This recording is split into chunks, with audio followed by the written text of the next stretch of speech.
And welcome into another full-on edition of the Wrestler's Dozen. I am Randy. David Diefenberg. And it is time to talk some Halloween. All right. And it is time to talk about a famous tradition in WCW called Halloween Havoc. And just like Halloween Havoc, this show does not air on Halloween. Yes. I don't think it ever did. It did not. I looked. There was twice they had the perfect opportunity to and did it the week before. Of course. I don't know if they were afraid that their ratings would go down because people... I mean, I guess people went trick-or-treating in the 90s. Yeah. They don't now. That's when they put razor blades and drugs and all the candy. And we turned out just fine. Look at us on YouTube for 5 views a week. Yes. Talking wrestling. Like we understand it and we're super professional and did backyard wrestling, and that's as far as my resume goes. But I feel like I can make lists on this stuff. Yep. Watch it long enough, you're entitled. Yeah, absolutely. Because this is the definitive list, and no one can tell me different. But no, Halloween Havoc was one of the few that lasted the entire run of WCW. Yep. It started at, 89, 89, that's our first match, and ran right up to the end of it, up to 2000. I don't think there's many pay-per-views. Starrcade, Great American Bash, did that make it the whole way? Yeah. Super Brawl might have. They started changing names near the end, but Havoc was one of the few, I think, that New made Blood Rising. Should have been epic. Yeah. And WCW agreed. I mean, what could go wrong there? Other company. Surprisingly, really good matches throughout. Mm-hmm. There was a lot to choose from, which I wasn't expecting.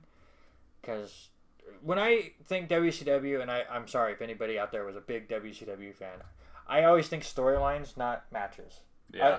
Except, I mean, the cruiserweights were brought in as, that glue, and they're going to put on great matches. But they always threw them out at the front to get the crowd hyped as far as matches go, and then they would bring on the stories and the characters. I mean, NWO was a huge storyline that wasn't the epic. Like Goldberg and Hogan was probably the only match you can remember. And it for wasn't the title. Fantastic in-ring work, but they got the crowd going because of the character work. And no, I am not saying like, oh, Ric Flair and Steamboat, you think that's garbage? That was NWA. Yeah. It's not WCW. They had a couple WCW matches, I think. That's true, and they'll show up on another list. But I mean, even then, I think they were NWA Steamboat stuff. should have been NWO. Should have been. Who cares about injuries?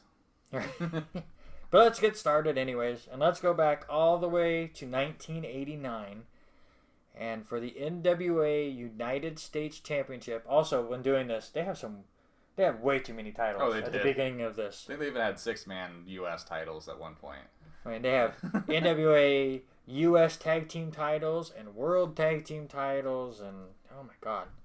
Anyways, this was back in October 28th, 1989 at the Philadelphia Civic Center, and you guessed it, Philadelphia. Yeah. Lex Luger put his title on the line against a young upstart, Brian Pillman. I mean, Luger was young then too, but whatever. Went 16 minutes, 48 seconds. Meltzer gives it 3 1/4 stars. And Luger retains after... It was a very fantastic match, but it ended kind of abruptly as he kind of picked him up and dropped him on the top rope by the neck. Stun gun. And that was kind of it. What did you think of this one? Yeah, I thought it was really good too. It was the big man against the speed demon, and it played out well. Luger... with the right opponent, Luger was awesome. Then you get him in with Yokozuna, and you have what you had. Mm-hmm. But yeah, the ending, that was a big ending back in the day for WCW, though. If you got dropped on the top rope, it was just like the flying crossbody. Like all of a sudden, the guy was 9,000 pounds, and you couldn't get him off you, and you lose the match. I think this was during the time of Luger where they were trying to figure out the best finisher for him. Yeah. Torture Rack was perfect. He's on another one of these matches that Torture Rack was not his finisher, and it should have been. Yeah, like a pile driver was named something. That's even a present day move. Yep, I have it on here. All right. But yeah, it was a really good match. I think it's held up really well. Like you said, big man versus speed guy. Luger played the asshole really, really well. I don't know if somebody in the crowd really made him mad or that was just what somebody in the back told him to do. But he picked on somebody the whole match. He kept going back to some dude in the bottom left corner. Like, he could do 2 moves and turn on. Yeah, tell him. I think he said shut up 20 times in that match. It was great. All right. So let's go now to the next year. This one, October 27th, 1990, in the UIC Pavilion in Chicago. And this was for the NWA United States Tag Team titles. That's important because of the next match.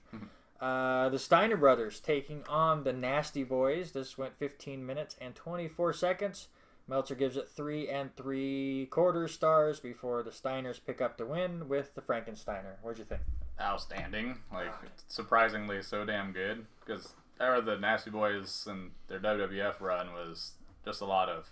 They were heels, but it wasn't because of the wrestling matches. It was how are they going to cheat to win again. But this match started off hot. The Steiners hit their finisher within 2 minutes, and it was believable breaking it up. The steel chairs, the ref was made to look stupid. And near the end, the same pace happens again. Finisher, big moves, and then finally it's the Frankensteiner, and I was like, Nasty Boys? I love the Steiners. I didn't love it just because of them, but the Nasty Boys, they more than held their own in that, and it was awesome. Yeah, we recently came out with the Clash of Champions one, and it's one thing I've learned about early WCW, late NWA days. They kind of blend together. Tag team wrestling was fantastic back then, and Nasty Boys were, again, one that I think about during when I first was getting into wrestling, and they were just big guys that cheated all the time and had the missing teeth and whatever. And the pit stop. I'm not gonna say that they're down at the level of like the Bushwhackers as far as like in-ring talent. Again, the Bushwhackers were better than I was giving them credit for. But yeah, this match with the Steiners was fantastic. Of course, the Steiner brothers knew how to do tag team wrestling. They were great at it too. All right, we stay in the same year. And again, it was important to say U.S. tag team titles because this was for the NWA World Tag Team titles. And this was Doom versus Arn Anderson and Ric Flair. And this goes 18 minutes and 20 seconds. Meltzer gives it 3 stars.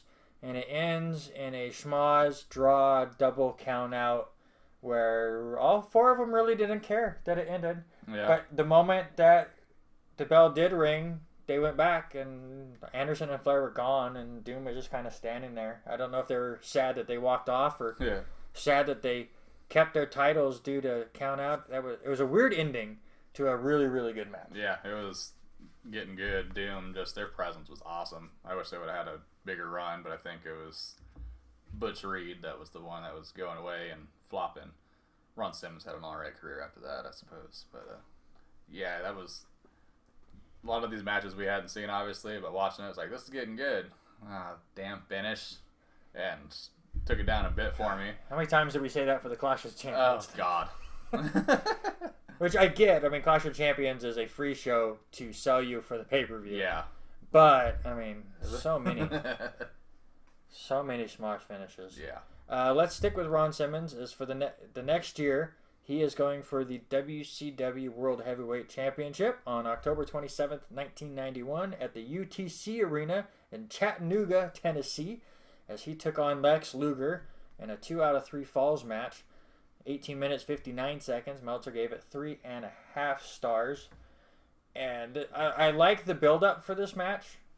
And Jim Ross was really pumping it up at the beginning. You know, Ron Simmons, his college career. Luger played college ball too, so they were kind of using that connection. And they're saying Simmons was this young upstart, even though, I swear he and Luger are probably the same age. Probably. But for whatever reason, Luger was the veteran in this. And even though Simmons had been wrestling with Doom for years, he was this was his chance. I mean, he would win it later on, but not here, as Luger does win it with, I wrote down bad pile driver. He was being really safe with it and fell way back. Simmons, I don't even know if his head came a foot from the mat, which is whatever. He has hard quads, though. That had to jam the neck still. And it was, you said earlier, had a current name. It was called the Attitude Adjustment. Yeah. Which slightly different version. Yeah, and again, just a weird name change. Match was fine. I don't know if it held up as much. It's definitely not one of the better Simmons or Luger matches. I honestly think 2 out of 3 falls probably hurt it. Just again, it didn't even go 20 minutes, and you expect the 2 out of 3 falls to kind of be like Ric Flair, and stretch out a little bit. But neither guy were built for it, so it was smart that it ended quicker. But it'll probably end up lower on the list, which we were really hard on Simmons and put him on a different list. But yeah, it was fine. Yeah, I'd liked it too, but it was like you said, the 2 out of 3 falls probably hindered it. Like 2 out of 3 falls to me, like even if the first fall would have went 10 minutes, that would have been fine. Then 5 and 5, but it was like 5 minutes, 5 minutes, 5 minutes, and a 15-minute match would have been just fine with one fall. But I did like how the second fall ended though, because they had that over the top rope rule. You get disqualified, and they were both going to head over, but Luger's manager grabbed his foot so he couldn't. Or grabbed Simmons' foot so he couldn't fall over, so it looked like Luger fell out of the ring getting tossed out, and I was like, oh, that's actually a clever way to do that. It's a clever way to go around a really stupid rule that was going on back then. All right, so these 4, let's put them in their tiers, 1, 2, or 3. I think Luger and Simmons is in the 3rd tier. Yeah. The 2 tag team matches, though. Do you like one over the other? I think Steiner Brothers and Nasty Boys should be in top. I agree. And Doom and Anderson, 2nd or 3rd? I think 2nd. Okay. And Luger and Pillman, I think, is top tier. Yeah. It's for now, at least top of the 2nd. Yeah, I don't think it's going to be in at the very, very top of this stuff. But, I mean, for the late 80s, for some of the stuff that they were doing, I dug it. Yes. All right, let's go 1993, and the names were huge in this match. The finish was terrible, and the match itself was, I don't know, it was underwhelming to me, I guess. Paul Orndorff took on Ricky Steamboat in October 24th, 1993 at the Lakefront Arena in New Orleans. Great facility. 18 minutes, 45 seconds, gets 3.5 stars, and it ends when the Masked Assassin, which I guess you'd have to go back and watch a lot of other shows, he and Orndorff didn't seem like a natural pairing. No. He put like a roll of tape in his mask and then headbutted Steamboat, and I guess it was supposed to act as something way more severe. Sure, even though if it was concrete, you would have thought the Masked Assassin would also just keel over. But wrestling. Yep. What'd you think? Yeah, it felt like the 18 minutes. Like it was starting to get good. Like there was good parts in it, but then the ending happened, and you're like, well, that's kind of stupid. Like even as wrestling fans, you can look at it and be like, sometimes wrestling sucks. And that ending, like you said, if it's on his head and he hits someone with it, shouldn't he be hurt too? I think sometimes wrestling outthinks themselves. Yeah. They try to be too clever because, again, I mean, you have to remember, especially in these early 90s, these guys are wrestling 250, 300 days a year. And then they're like, okay, we're having this big match on a pay-per-view. We got to do something special. And sometimes it hits, sometimes it doesn't. Yeah. That's as far as I can go. On that same show, for the WCW World Tag Team titles, the Nasty Boys were against Too Cold Scorpio and Marcus Bagwell, who had just won the titles at a house show like 3 days before. I don't know, I was confused. Yeah, good build. But they were the young upstarts. Weird pairing. Yeah. 14 minutes, 38 seconds, 3.5 stars. Of course, Marcus Bagwell turned into Buff Bagwell, and Too Cold Scorpio, of course, turned into Flash Funk.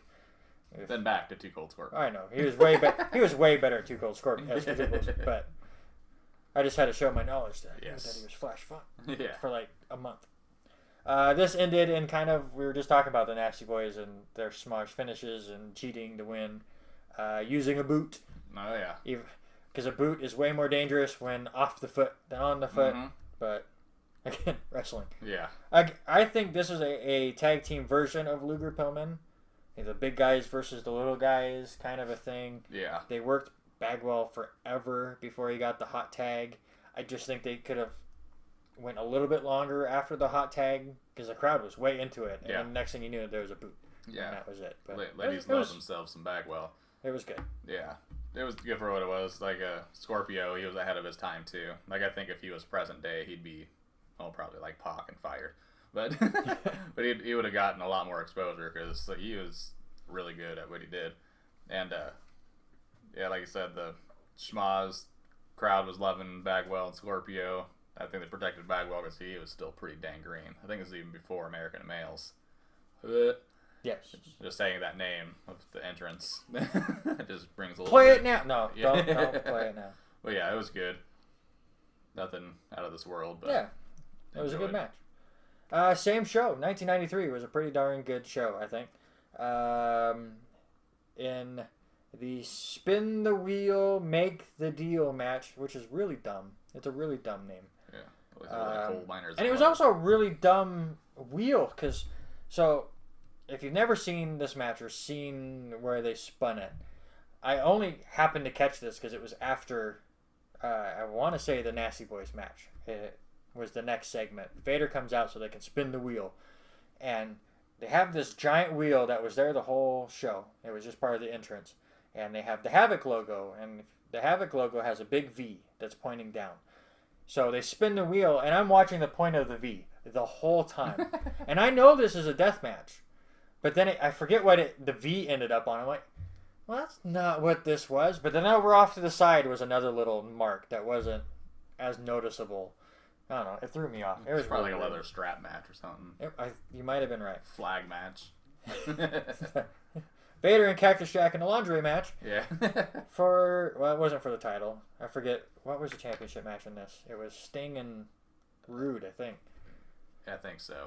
Or is that Rude and Masahiro Chono? I don't know. But it wasn't good enough to be in the main event. It was a Texas death match. It goes 15 minutes and 59 seconds. Meltzer loved it. 4 3/4 stars. And we'll get into that in a second. But let me explain the rules of a Texas death match back in WCW 1993. So it's like a last man standing match. But to be able to earn your chance to get the 10 count, you have to pin your opponent. But after the pin, there's a 30-second rest period, and then they started the 10 count. Yeah. So basically you had to knock your guy out for 40 seconds. Honestly, I think if they did the pinfall and then they started the 10 count just back to back, or if you could earn a pinfall to get the opportunity for the 10 count, like you only had to do it one time. Yeah. That's still convoluted as hell, like even in my head trying to say it. Like the TNA King of the Mountain match where you had to pin somebody to then have the opportunity to climb the ladder and put the belt on the hook. Wrestling's weird. Yes. But it just took me out of the whole match. I don't think the match holds up to today. I mean, again, early 90s. This was before the Attitude Era. Hardcore wrestling was hitting somebody once with a super padded chair, and everyone thought you were the biggest villain ever. Mm-hmm. There was just a cage match either the year before or year after with an electric cage that wasn't electric because wrestling is weird. But I don't know. What do you think? Yeah, I heard about the match and I heard how great it was, and after I watched it, I was like, that was a match, okay. Then I went and found the Observer where he talked about it, and they're talking about how hard hitting it was, and it was super innovative for the time. But like you said, it didn't hold up. It was like, I remember when I watched Savage and Crush WrestleMania 10. I think this was the same year, probably actually, and that just seemed, oh my god, this is crazy. But the rules of that match were stupid. You had to get the pinfall, and then I think they had a 30 count even. But then one of them, they couldn't even pin him in the ring because they had to get back to the ring. So you had to shove. I don't know. They just overthought it. That one, I think, is you had to get the pinfall and then beat your opponent to the ring, and then they had a 10 count to get into the ring. Yeah, it was something weird. It was just too overthinking. Yeah. Like, they did beat the crap out of each other. Yes. No doubt about that. But it just, like, the rules and the ending was also semi-schmaz with Harley Race helping out Vader and the rest not seeing it, even though there were no rules. So I don't know why it mattered if you saw it or not. Or he tasered him too, right? Yeah. You might have just said that I was reading the next card. I'm sorry. But yeah, it was a match. All right, let's move on Yeah. to another smallish finish. WCW, come on, Another good match, though. Yeah. Ric Flair and Sting took on Arn Anderson and Brian Pillman, who were part of the Four Horsemen. And I know you're asking yourself, why did Randy just say that Ric Flair was facing the Four Horsemen? Well, after 17 minutes and 9 seconds, in a match that Meltzer gave 3 3/4 stars on October 29th, 1995, in the Joe Louis Arena in Detroit, Ric Flair turned on Sting, which even the commentators went, "We knew it! We knew this was going to happen." But, I mean, the match was great. And I still don't understand that when one tag team partner turns on the other, the referee goes, DQ! Yeah. It's not outside interference. I think if I remember right, some of the build-up was Sting couldn't trust Flair. Yeah. And weird, he was right. I forgot that this was the match that he turned on him. So like when it happened, I was like, huh, okay, that's actually pretty good. Because the crowd could not wait for Flair to get tagged in and get his hands on Pillman and Anderson, and then he didn't, and it worked. Like I think if it was like any other old schmo turned on his partner, like it was Too Cold Scorpio turn on Bagwell, it wouldn't have been nearly as the reaction. Right. It was yeah, I mean the build was definitely there. Sting Yeah. played the wrestler in peril fantastically. It was just another smosh finish, but it's better than these other ones. So let's tier these 4. I think Vader and Cactus Jack, 4 3/4 stars doesn't. It doesn't hold up. I think Third. it's 3rd tier. Yeah. I think Orndorff and Steamboat's 3rd tier. Yeah. Nasty Boys and Scorpio and Bagwell 2nd tier at best. They might hang on there, yeah. I think Flair, Sting, that one's second tier. Because story alone, that was worth it. All right. More tag team wrestling as we go to 1996, October 27th, 1996, and the rest of Halloween Havoc happened at the MGM Grand in Las Vegas. Each of the last 5 years happened there, as WCW really ended up going the same place for their pay-per-views each year. But it was the Outsiders versus Harlem Heat. This was shortly after Hogan had turned, and so the whole NWA angle was still new. I think Ted DiBiase was there. I don't think they had gotten to 6 yet. I don't think so. I think it was right after. So just to give you a timeline, this was for the WCW World Tag Team titles. It goes 13 minutes and 7 seconds. Goes 3 1/4 stars and a slightly smosh finish as Harlem Heat, who at the time had Sensational Sherry and Colonel Robert Parker, who were a love thing. Awkward. It was. I'm trying not. I don't want to think about it. But they had 2 managers at the time. Colonel Parker gets in the ring to use his cane on Hall. Nash goes in there, grabs his arm, and just says, "Give it." And Parker goes, "All right." You're better than me. And Nash hit him, or hit. It was Booker T, I think, was in the ring, and rolled him over. Got the 1, 2, 3, I believe, to win the WCW titles. Yes. I don't think they had him at the time. These guys wrestled a ton. I think this was one of their least impressive ones to me. Yeah. But again, I mean, 2 fantastic tag teams. I think when we do a tag team list, they're both going to end up on the list. But as far as their other matches, I think they've done better. Yeah, they went to that match a lot. I think I was remembering because like the same venue for the event. I was laughing. I think Tupelo, Mississippi got uncensored a few years in a row. Because Tupelo. Yeah. Yeah. But yeah, the match was all right. Because I remember actually being excited to rewatch it, and I was like, it's just kind of there. And that was popping in my head too. I think this show, like, they got Slim Jim to sponsor it, but I think Slim Jim requested the main event be Macho Man and Hulk Hogan. And so even the build up to it, like the prior pay-per-view, I think Macho Man lost a singles match and even got his ass kicked, but then everyone knew that Hulk Hogan and Macho Man had to happen because Slim Jim wanted it to. Oh, yeah. So great sponsor choices. Let them run your show. They let a lot of things run their show. Yeah. All right, let's go to the opener of that match, or of that card, excuse me. And Dean Malenko took on Rey Mysterio Jr. for the WCW Cruiserweight Championship. It goes 18 minutes and 32 seconds. 4 1/4 stars, and it ends with Malenko using a kind of a spinning power bomb off the middle rope, countering one of Mysterio's high-flying moves. Yeah. And Malenko was so good. Yeah. During this era. And they kept putting him with guys like Mysterio and Eddie Guerrero and Chris Jericho, guys that were a lot more high-flying, and Malenko was just so steadfast. And, I mean, he was called the Iceman for a reason. He showed no emotions. He was using submission holds, unlike these high-flyer guys, and it just meshed so well. Yeah. And he played trampoline for them really well, too.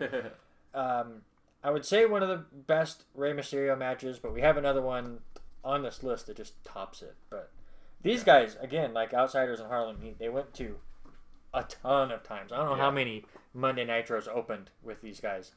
Always fantastic. Yeah, this one was really good. Just the way Malenko wanted to target a body part, and it's like, whenever I think about if I was a wrestler, I always feel like I'd forget which leg I was attacking.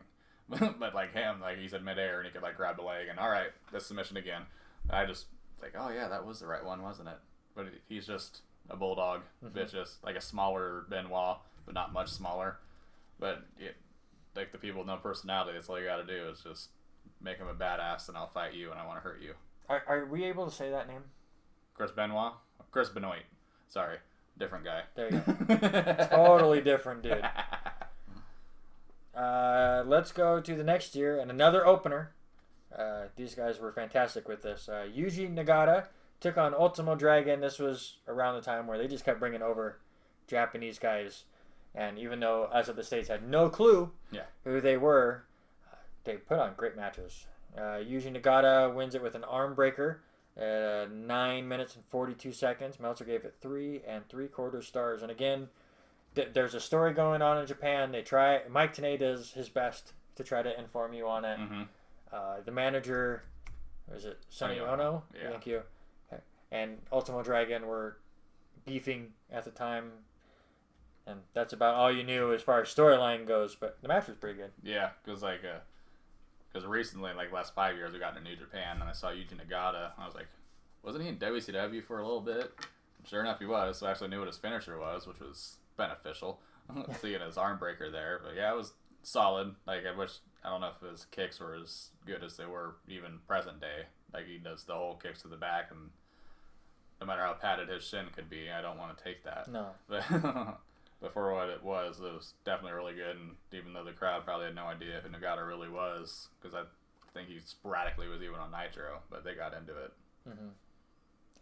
And so, like I said, they started these shows with a lot of Japanese wrestling. So they had Nagata versus Ultimo Dragon. The second match was Jericho versus another... Gedo, the current booker of NJ. So another Japanese wrestler that we hadn't heard. And then the third match was right in that style. Mask versus title.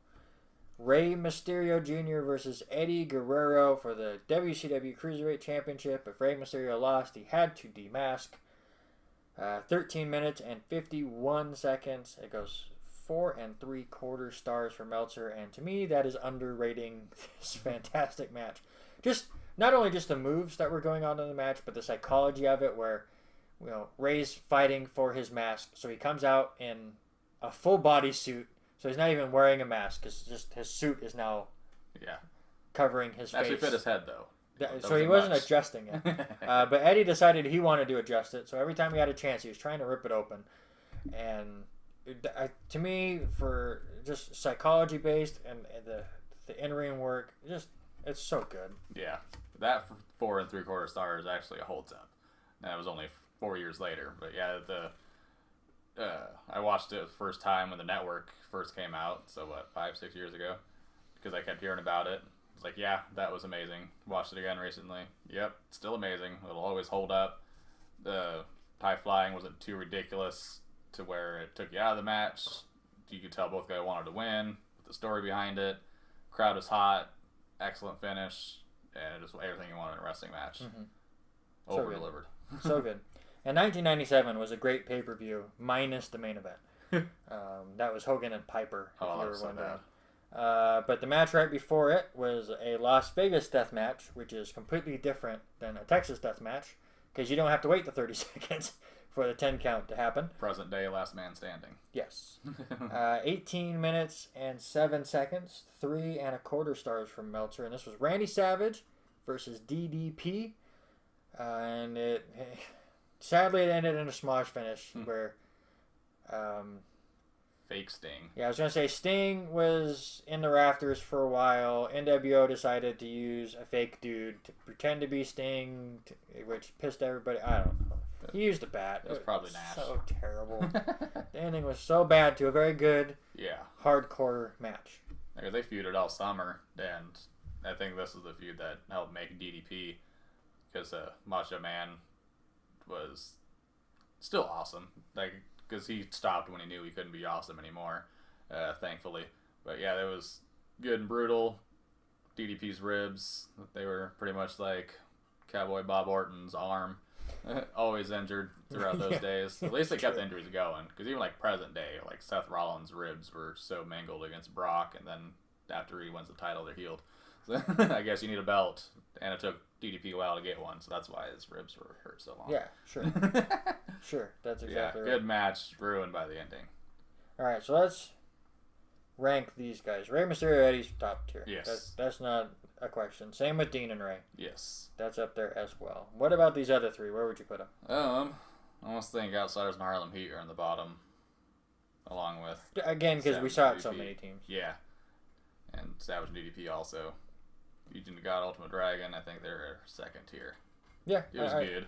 Yeah, it's not memorable by any means, but definitely one to check out if you're into that kind of style of wrestling and you haven't seen it. 10 minutes before. Alright, so we got 2 matches left.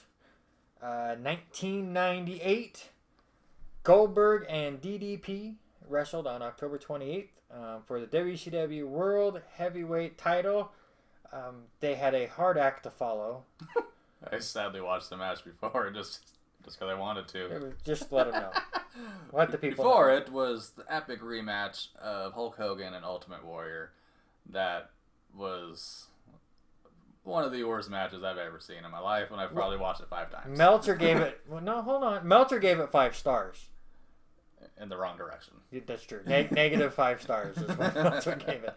Anyways, Goldberg and DDP go 10 minutes, 28 seconds, 3.25 stars.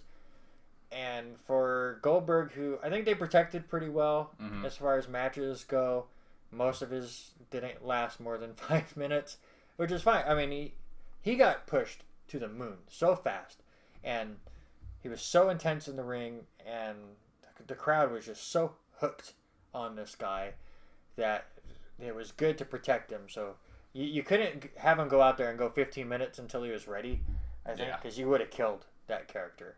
He goes out there and put on just a clunker against like Piper or something. Like, I think the crowd would have turned.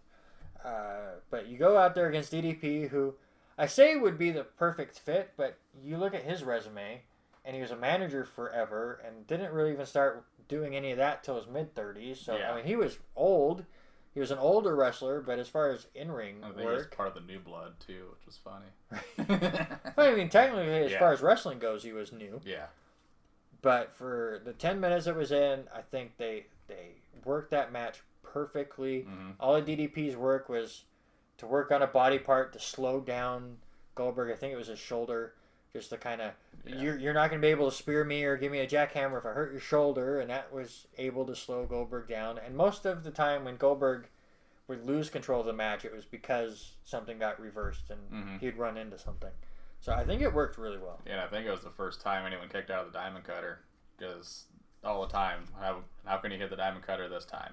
Boom, hits it, game over. And I think everyone thought, holy crap, we're watching Goldberg lose for the first time. Then he kicks out, and then he wins, and it worked. Because if you all these years, if I can still get some slight chills watching a match, I know the ending too, and even the kick out I get excited for. They did something good, and this match probably helped to watch Hogan and Warrior beforehand, because this match seemed like the best match in the history of the universe. I mean, they could have put freaking Baron Corbin in that match too, and I'd have been like, yeah. Okay, so when we were doing our research, this match popped up in 2000, which is not the best WCW days. October 29th, to be exact. I saw the participants of this match, and I went, how? I don't understand. It does have Rey Mysterio Jr. and Billy Kidman as one tag team. Unmasked Rey. Yes, he was unmasked at this time. By the way, this is a triple threat tag team match for the WCW tag team titles. Okay, so those two. That's fine. But they're facing the tag team champions, Mark Jindrak, Sean O'Haire. Underrated a little bit as far as the tag team, especially for how young they were. I know they didn't have a great run in the evasion angle and stuff, but that's okay. But also in this match is a bald Alex Wright. Which I forgot about. And Disco Inferno, who I never thought was ever going to make one of these lists before. And he did. Yeah. At least he made a nominee. I don't know if he'll make the top 12. 10 minutes, 4 seconds. Meltzer gave it 3.5 stars, and it ended with a Sean O'Haire Swanton Bomb. The one thing that I really, really liked in this match is it was a triple threat tag team match, but it wasn't a WWE style where just 2 guys are in the ring and you could tag any team. Each team had a member in the ring at all times. Yeah. And you had to tag your partner. I think that was smart, and I wish it would go back that way. Yeah. A lot of high-flying action. It was the opener for the show. Havoc had fantastic openers. That's for sure. Yeah. And I think this show actually got Worst Show of the Year, as voted by the Observer. And it had a pretty dang good opener. and the opener was fine, I think. Again, at this point, WCW was dying quickly. Yeah. But they had some good talent in there, and it showed in this match. And you could tell it's dying if, like yes, Inferno's in this group, but 6 of probably some of your more entertaining workers in the opener, and then your show's over. That was it. Yeah, but it was pretty solid. You could, a few iffy spots here and there, like Jindrak and O'Haire were still pretty young at the time, and they didn't do tons in it. But what they did was good. But even to the most basic fan, you could see some of the spots were way too set up, and you're like, come on, this is wrestling. I get it. You don't need to be that obvious setting your spots up, but yeah, it was definitely entertaining, more entertaining than I thought it'd be. I think it was my pick is why I made it. And we put that in the 3rd tier, though. Yeah. And Goldberg and DDP. I think top. Okay. I think it's like with Luger and Pillman. I think it's the teetering part. All right, so we have our tiers. And now we need to cut it down to 12. We have 15 matches we've talked about. So in our bottom tier, we have to cut half of these guys. Yeah. So just to run down, we have Luger and Simmons, Vader, Cactus Jack, Orndorff and Steamboat, Outsiders and Harlem Heat, Savage and DDP, and then that triple threat tag team match. Half of these have to go. Let's just go ahead and each pick one. Okay. And then we can debate out of the other 4. Doof, what is your one has to be eliminated match? Orndorff and Steamboat. Why? The ending was stupid. That's all I gotta remember is the ending. Like the match, everything before the ending was pretty damn good. Then the ending, no. Damn it. Okay, I'm gonna eliminate Outsiders and Harlem Heat just for the fact that we've said they probably have 10 matches that were better than this one, and there's 7 tag team matches on here, and I felt like it was the worst of these. Not to say it was bad, but out of that group, I think it was the worst. So now we have these 4. Who do you think? Who would you save? Save? Who has to make the 12? I almost feel like I have to do Vader and Cactus Jack, but I don't want to. It did not hold up at all. So I can't even recommend that match to anybody. So that's who wanted to be like, hey, you want to see 4 3/4 stars match so you can really dog on Meltzer on Twitter? Watch this one. And watch no other. But because a lot of this one actually had a clean ending for a triple threat this one match. did. The 2 out of 3 falls match also had a clean. And the other two. I think this is the one I want to save is Luger and Simmons. Yeah. I think that deserves to be in there. Yeah, it was well worked for what it was. 2 big men. So Savage and DDP or the triple threat? Which one would you put as our 12?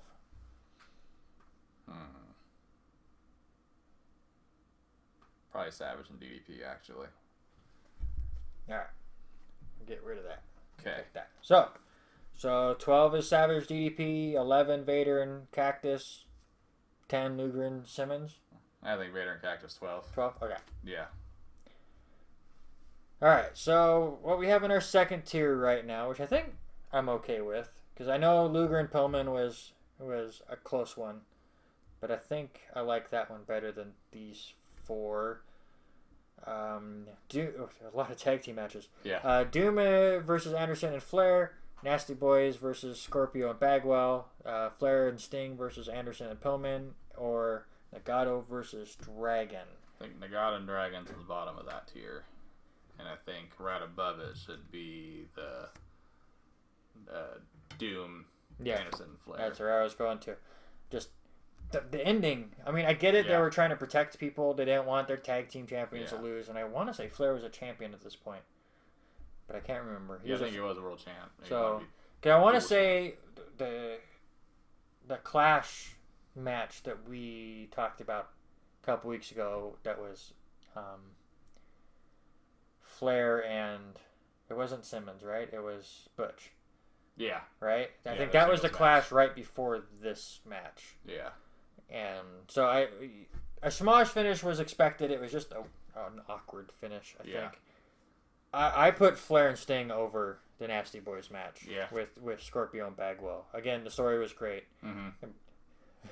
I mean, even though Flair's turning, we all know he's turning, but they pulled it out pretty well. Yeah. So let's move them there. So our top 5, I think, are pretty set. Mm-hmm. We just got to figure out order. Steiner Brothers versus the Nasty Boys. Luger and Pillman, which I'm just going to say right now is 5th. Yeah. Rey Mysterio and Eddie Guerrero, Rey Mysterio and Dean Malenko, or Goldberg and DDP. So Luger and Pillman, 5. Yeah. Great match, especially in the 80s. Underrated, I think. Yeah. After going back and watching it, because I didn't think when that made our list to go and watch, I wasn't expecting much. Because again, we watched a lot of Luger and Pillman on Clash, and they were fine, but I wasn't expecting those two to have such a great match. These 4. Yeah. Obviously the one that jumps out, Rey Mysterio and Eddie's going to the top of the list. Yeah. I'm not even going to ask you. Not that I don't care. Not that I don't care. Yeah. I don't, but I won't even ask. Okay, so these 3. What is your order for Steiner Brothers, Nasty Boys, Malenko and Mysterio, and Goldberg, DDP?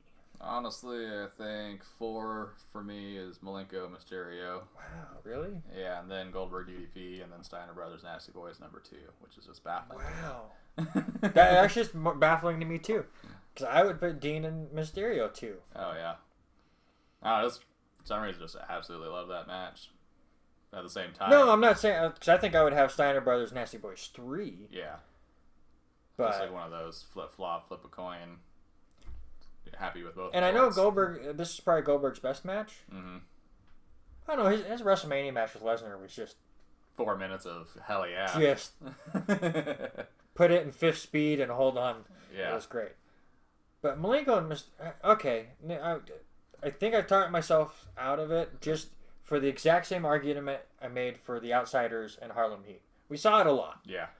And I don't even know if this was their best one. Which is sad because I think that Bash at the Beach one that was the 4 1/4 stars I think is very accurate. Yeah. And it was probably a middle tier match for those two. They're so good. Yeah. Yeah, the Steiner Brothers Nasty Boys match really blew me out of the water too. Yeah. I'm with you. I just for how and the crowd was way into it too. Go watch this match again. 1990 Halloween Havoc. It's really, really good. Yeah. It's so surprising. And that's why I love doing this. Mm-hmm. It's fun to go back and watch some of these matches that you missed. Just like Austin and Angle on that first SummerSlam list. Like, holy crap, this is one of the best matches I've seen. Yep. So there we go. Yeah. We have it for Halloween Havoc. I think a pay-per-view that doesn't get enough credit. Yeah. It's had some really good matches. I mean, even some of the ones we cut were pretty good for only, what?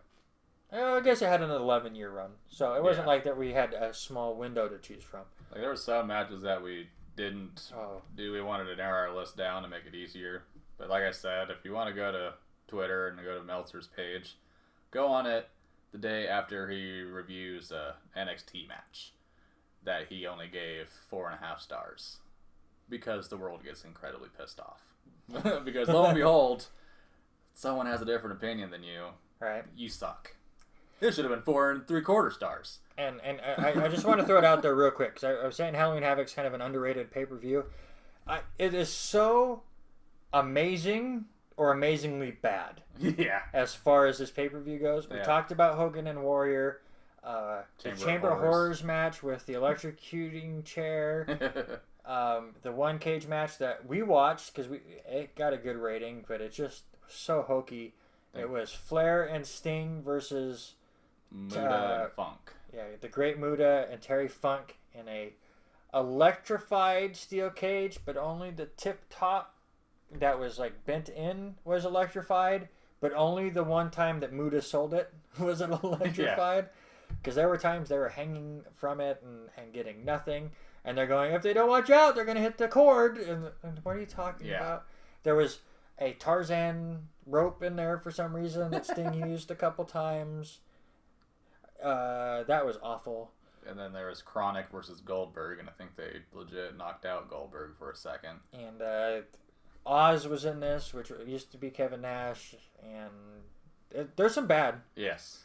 There's not a lot of just, it was alright. I think there's a Ric Rude against Masahiro Chono match that actually got -3 stars also. And that's two of, like one of the best Japan stars and one of the best American stars. Mm-hmm. And something just didn't click in the match. I haven't watched it yet because I think it's 25 minutes. Oh, which probably probably does it. Yeah. And if things aren't clicking and you're dragging it out. Yeah. Ouch. Alright, so there you go. Here are our 12 one more time. Vader and Cactus Jack from 93, Savage and DDP from 97. We put death matches back to back. Is that a sin or a bad omen or something? No, Sin was one of their pay-per-views. Oh, sorry. We'll have that list later. Top 6 sin matches. 91 was Luger and Simmons. That was 10th. 9th was Nagata versus Ultimo Dragon in 97. 8th was Doom versus Arn Anderson and Ric Flair from 1990. Where we at 7th, it was the Nasty Boys versus Too Cold Scorpio and Marcus Bagwell in 1993. 6th was Ric Flair turning on Sting as they took on Arn Anderson and Pillman in 95. Pillman, an underrated 4 Horsemen. Yeah. By the way. Top 5 starts with Luger and Brian Pillman for the U.S. title in 89. Then Malenko and Mysterio in 96. Goldberg and DDP in 98 was 3rd. The Steiner brothers versus the Nasty Boys of all things in 1990 was 2nd. And of course, the easy number 1, Rey Mysterio versus Eddie Guerrero in 1997. Go watch that match. And it brings up the question that we have every time we do one of these that breaks down a show. Who is Mr. Halloween Havoc? Oh, wow. This isn't even really Flair's pay-per-view. It seems like he's in only 2 matches on it. Yep, and they're both tag teams. Yeah. It almost seems like Rey Mysterio for me. To me, that's the hands down one. The Nasty Boys almost became Halloween Havoc people. I mean, they were on there a lot. Luger and Pillman both had decent runs, but I think Mysterio, he only shows up here twice. I don't think anybody shows up 3 times, do they? Not really. That almost seems like this is not one of their A shows. So this almost seemed like build up for Starrcade as well. Yeah, there's a lot of Halloween Havoc. Flair wasn't in big matches. A lot of Havoc shows that the world title is not the main event. Yeah. So I would agree with you. But yeah, I think Mr. Halloween Havoc has to be the guy in the mask, Rey Mysterio. Yep. All right. If you like this video, please give it a like. We'd very much appreciate it. Share and comment and do all of that. We'd love to hear what your list is or what your favorite Havoc match was, because I'm sure Mysterio and Guerrero would show up on a lot, but do you have a hidden gem that we don't know about? Let us know. And next week, we will have another top 6 list for you. So for David, I'm Randy, and we'll see you next week.